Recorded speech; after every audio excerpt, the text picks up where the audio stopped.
wedding plans started to be made. You were paying for the wedding, and he broke off the wedding and broke off the marriage, future marriage, and you believe he is responsible for the non-refundable deposits that you put down on venue and maybe music, flowers, I don't know what. And that's part of your claim. You, sir, are her son, her brother, and it is your claim that Mr. Cortez vandalized your car. Yes, Your Honor. Mr. Cortez denies that he vandalized your car. So I will hear your proof with regard to that. Mr. Cortez says that there is some property. Your harassment allegations don't reach the level of harassment, sir, but you claim that they have certain property that belongs to you. Yes, and I do have a text message from Kristen Ramirez stating to one of my friends that she has my property and has refused to give it. Oh, so that will make my job much easier when I get to your counterclaim. Okay, so Ms. Gonzalez, you started to plan a wedding. What happened was they came in and they spoke to Kristen's father and myself. They announced our engagement. And so we congratulated them. We said we would pay for the majority of the cost, but that we did have some things that we wanted them to pay for. That's okay. So at the time, I wasn't too familiar with Michael. And so just as precaution, I did ask him if he would be okay if he broke off the engagement, that he would reimburse for the venue, because the venue is something that is not always reimbursed. Did you ever have that discussion with her? No. I can't tell you how many weddings that I've made, Miss Gonzalez. Children, grandchildren, made and paid for. I have never had that discussion with any of the future spouses. If you break it off, you have to reimburse me for down payments. It was I never. Yeah. I never. Just the way that he was acting, it made me feel like I needed that reinsurance. I don't believe you, actually, at all. Because if I, as a mother, you have two children? Yes, I do. If you have two children, if I had certain reluctance about either the character or the commitment that one of my children's future mates have, it wouldn't be about returning my money. I would sit down with my daughter and say, you know, I'm not getting a great feeling about this guy. I have a feeling he's going to slip. And if I had a feeling I was going to slip, and if you wanted to extract that promise to him, should have put it in writing. Right. Because it doesn't make sense to me, based upon my own personal experience, that that's not the way a new marriage starts with, by the way, if it doesn't work out, you're going to pay me back for this, right? Right. Well, my means are limited, so. So it is. Yeah. And so what we did was we had an agreement. We asked. Just a second, show me. Show me. Just show me. Well, I'm telling you, I don't buy it, but I'm going to listen to him. Okay. And I'm going to listen to any proof that you have. Okay. See any proof that you have where he committed to paying for the wedding in the event that he broke up the engagement. Yes, Your Honor. Okay? She just told me that you said to her at some point, I will pay for your non-refundable stuff if something happens. Tell me your version of it. So what she said is not true. What happened was on the night of October 1st, I had gone to her house to speak with Kristen, my girlfriend at the time. I wanted to talk to her about a prenup. My witness here. Just a second. You wanted to talk to her about a prenup. Why? Earlier in the year, Kristen made demands towards me saying she wanted to buy a house, but she only had $200 in her savings account and I had $40,000. So she was expecting me to make the down payment. And at the time I had savings, I had 2 cars, I have a master's degree. She was kind of expecting me to provide for her. And at the time I did not feel that was fair. You mean that you were going to use your cash to buy a house? Yes. That was going to be in both your names? Yes. And you wanted a prenup so that you would get whatever you put into the house out of it. Is that what you're telling me? Yes, because at the time she was pretty much telling me where we had to buy the house. It had to be within a certain... Just a second. Would you sit down a minute and let your sister stand up? Yes, Your Honor. You're Kristen. Yes, Your Honor. Okay. Kristen, I want you to tell me about this house business. You had no money. I don't have savings, but I had a job. But you don't have money. You don't have savings. He had savings. You were living with your parents. You discussed with him buying a house? We did in the future. It wasn't about buying a house. We had to have some form of living situation when we get married. That was the expectation. And that's what my mom discussed with him too, was that it wasn't him needing to buy a house then and there and in a certain area. We just needed to be able to live somewhere because we're getting married. How are we going to live in like our you work, you just told me, and he works. So you find an apartment and you each contribute to the rent and the expenses. Yeah. Is that what was the intention? Yeah, and we're both on the lease agreement and I did pay half. or I paid as much as I could. Did you live together? We lived together, and then my brother also offered Your to Honor. be on to kind of help with costs too. So it was Wait, supposed to be kind of help with split cost. You mean he lived there? He also took up the spare bedroom. Well, that would be a yes. He lived there. Yeah. So I have a copy of the lease. It's myself, Maria Gonzalez, and Kristen Ramirez. At the time, Okay, so you're on the lease. Yes, I co-signed for him because he was hesitant in getting and securing a housing. We had less than 2 months, Your Honor, for the wedding. And I was very truthful with him, and I told him, you cannot live in our house. You need to secure housing. That was our agreement in the beginning, that you would be responsible for housing. I never said anything about buying a house or anything. It's just You got Because a butt out of your children's business. You have a 28-year-old daughter. What are you giving him instructions for? because, Your Honor, he wasn't doing anything. He had a room. Well, that's up to her. Right. That's not up to you. I mean, your daughter's almost 30. Why is that up to you when she's got a fiance? She's got to figure out what she's going to do with him. What did you have to do with that? When we were discussing the wedding, we did say these were the expectations. You were to have a place for them to stay. It didn't matter where they were going to stay. I never said anything about you have to buy a house or you need to get an apartment or anything. It's just a stable What place. other expectations The did you other one indicate was to him that you were expecting? that he pay for the wedding license and that he pay for his clothing. That's the only thing that we asked. You mean for the license and for his clothing for the wedding? Exactly. Yes. There's just something about this potential future mother-in-law that is just not sitting right with me. You know, when you have these people who are, quite frankly, well past adulthood and almost in their 30s, and you have a mother who still has their hand in every single detail, every single choice, every single, they're voicing their opinions and their expectations. Guys, if you are a parent, especially a mother, and you have kids who are in their adult years and you are still putting your expectations on them, you gotta stop, because they're not gonna grow up and they're gonna continue to be this like, I can't make any decisions. That's just what it's gonna be like. So you need to stop. You were telling me a story, and let's get to it rather quickly, because what day is it today? Wednesday? Something about sushi for lunch on Wednesday. So you went to the house to discuss a prenup. yes. And what happened? Originally, at the time, me and Kristen agreed that we wanted to do a prenup, and this was something that she discussed between myself and my dad a year ago. At the time, Kristen was the one who wanted the prenup. Because she was going to inherit a house. Yes. What house were you going to inherit? I just want to correct that I did not discuss a prenup with his father when we discussed the No, you engagement. you discussed it, just the two of you. It was between us and my therapist. There was a breakup, Your Honor, in February, and it was between them. Okay, we're going to forget about these wedding costs. I could see the handwriting on the wall a long time ago. You should have too. Your Would you Honor, tell me? Forget it. Not do have- happening. I do have messages that he was offering his Mercedes for payment reimbursement for the wedding. Okay, I do have. I'll take a look at that. Would you mind telling me what happened when you went to the house to talk about the prenup? That's what you were in the middle of. Yes. So we had discussed about wanting to do a prenup, and we agreed. And then about 20 minutes later, the mom came in to the apartment, started blowing up on me, saying, how dare I make her daughter work? How dare I make her daughter pay rent? How dare I force her to sign a prenup? Okay. Kristen, you remember that discussion? It was not. Do you remember the discussion? Yes. All right. Just answer my question. These very easy. Things are common sense. You were having a discussion with him about a prenup. Originally, you wanted a prenup because of an inheritance that you anticipated. What inheritance did you anticipate? I anticipated my father giving me a house. And is that what started the prenup discussion? No. Did you ever discuss that with him? No, not till that night. I'm talking about that night. Do you remember that discussion? Yes. Did your mother come in during the course of that discussion at any time? We went to his apartment, to our shared apartment. Who went? She came in. Me and my mother. He had left our house to the apartment.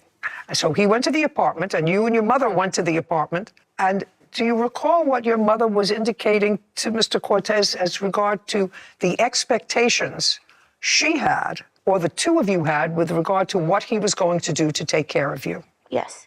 And what did your mother say? She sat him down and she said that the way he had been acting up until this time was not acceptable. That it was originally stated that if he was having cold feet, we gave him multiple times if he wanted to postpone the wedding, that he could. And he kept saying, no, I want to keep going with the wedding date, even after we had broken up and he wanted to come back. And my mom reiterated to him that he was supposed to pay for the venue if he forfeited the wedding. And she was discussing with him the verbal abuse that she witnessed leading up to this event, because he knows I have really bad anxiety, and that she did not like seeing him use that against me when it came to me driving, when it came to me trying to find a better job, when it came to like trying to provide for the family. I tried my best as much as I could. And that's what she discussed with him on that night. It had nothing to do with all these expectations. It was just, I needed help being able to speak for myself, because like, I don't know if you can see I'm shaking. Like, I need help sometimes in order to help myself.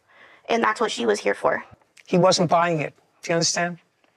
It's too bad. You said you had proof in writing that he somehow, someplace agreed to pay for the deposits that you had. I'd like to see what proof you have of that. Yes, ma'am. Just show me. Yes, ma'am. Don't show me anything other than that. Just show me that. Yes, ma'am. Now, the first one is Just a second. Who wrote this? Michael Cortez. He wrote it. Yes, and he Okay. left it in my mailbox. October 13th, 2020, I paid for the down payment for a home for me and Kristen. Both names on it. I would be putting down 40 to 50K. If we have kids, it'll go to them. To compensate for the wedding, I would be willing to financially support Kristen if she needs to focus on herself. Whether it's bills or rent, I would be willing to help. In addition, I would pay for a new wedding. I don't know what that means. Your Honor, I never wrote that letter. This? Correct. I never wrote it or signed any letters. He placed that in my mailbox. Kevin, would you go over this? Give him this pen. And I want you to write the following. I don't want to throw away.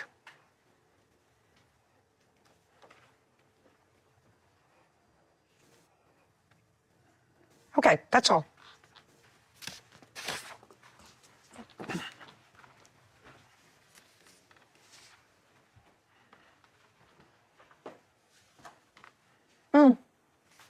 Yeah, he wrote it. Well, this is a very nice letter. I don't know why you would deny writing this letter. This is a very nice thing. He does not say he's going to pay for a wedding. He said he would pay for another wedding. No, a new wedding. On the text messages that he sent. Just a second. Yes, Now I'm ma'am. going to read the text message. This is nothing except a very nice letter from him. No, doesn't say here that he's going to pay for a wedding. He wants to make it work out. He would love that so much. I can offer my Mercedes since the front bumper is fixed and valued at $10,000. I would be willing to do couples therapy with Kristen, pay her bills, and do everything I can to make it right, only if this is what Kristen wants. I'll even sign contracts so we are all on the same page, but I understand you don't want me in her life. And if she feels the same way, I want my pictures taken down tonight. So this does not support your argument. If you're not going back to me because of the money, I can give you the Benz. It's worth $10,000. What's that about? I'm not too sure, Your Honor. Can I ask you a question, Mr. Cortez? Yes. These emails suggest to me that you were very much in love with the plaintiff's daughter. Yes. And you wanted to make it work. Yes. And how did it not work? What happened? The night of October 1st, when the mom blew up on me, she made all these threats towards me about legal action, physical harassment. And is that when the wedding was called off? Yes. He says that I threatened him. I did not threaten Whether you him. threatened him or not, you went there with your daughter. I did. And at that point, after this discussion, after these emails, which I see, because he clearly felt strongly for your daughter, that's when the wedding was called off. Yes. Well, he didn't walk away. Yes, he did. I don't think so. Yeah. He left that day, that night after our discussion. He took everything out of the apartment and he left, Your Honor. Okay. He left a note that said, "I'm sorry," with his wedding ring on the pillow on the bed. Fine. I would too. Don't get involved if your daughter's getting married, and I wouldn't do it if your son's getting married either. It's none of your business. Stay out of it. Keep your nose out of it. You can sit down now. Stand up. Noe, Yes. you were living in the apartment with Mr. Cortez that your mother co-signed for when your sister was supposed to get married and blah, blah, blah, blah, blah. You went to live with him? Yes, Your Honor. And you say that something happened to your car. On what date did something happen to your car? It was the 27th of November. Of October, November. If you don't speak, that's your problem. You get too much involved in your adult children's business. Again, this is the issue that I see time and time again when you have you have adult children and then you have a parent. Typically, it tends to be mothers, and they get so involved and they speak for their children and they, make choices for their children, and then they have to get involved in their affairs. That child in my opinion, from what I've seen, and I could be wrong on this, will have a higher likelihood of anxiety. And that is why this daughter has so much anxiety that she's unable to handle things herself, and she needs mommy to go in and do it for her. Get a grip, get over it, move on, and let your adult children decide what they're going to do with their life and get out of their life. Okay, November 27th. Yes, Your Honor. When had you seen your car prior to seeing it damaged? That morning. I have pictures right here if you'd like to see them. I would, but first tell me what the nature of the damage was. It was you scratched into the trunk of my car, and my back right tire was slashed. And what evidence do you have that the defendant had anything to do with that? We don't make enemies. Like, we don't have enemies. He's the only person. Is what you're telling me you have no evidence to support your accusation that he keyed your car? We do not have video footage, no. I didn't ask you for video footage. I asked you for any evidence. Somebody saw it. He admitted it. No, Your Honor. Okay, well, then you don't have the case. You understand that, right? Yes, Your Honor. What did he owe you $1,000 for? The $1,000 was for the damage to the car. Did he ever acknowledge that he would give you $1,000? No, Your Honor. Oh, then he doesn't owe you anything. Okay, I can deal with that quickly. I have a counterclaim. The counterclaim says that they have property of yours. What property do they have? Kristen Ramirez had sent a text message to one of my friends claiming that she has my property. I don't know exactly what all she has. She's refused to talk to me. Just a second. Yes. You can sit because your case is dismissed. You actually understand that because you have no proof that he caused any damage to your car. Kristen, stand up, please. Before I take a look at the text that he has, what property, if any, do you have that belongs to him? Is not an answer. Let's go. What property do you have that belongs to him? I believe he left a birth certificate at my house. Where is it? It was in the safe in my room. So you have his birth certificate. What else? I'm not too sure what else he left in there. He's the one that put them in the safe. He says he has a list, which I will look at, that you sent to someone of items of his that you have. And I'm asking you, before I look at the list, what other items of his do you have? Other than that, I have no idea. I haven't. Okay, now I'll see the document that you're referring to. She's going to give you back your birth certificate. Okay, I have it. It's going to be this message.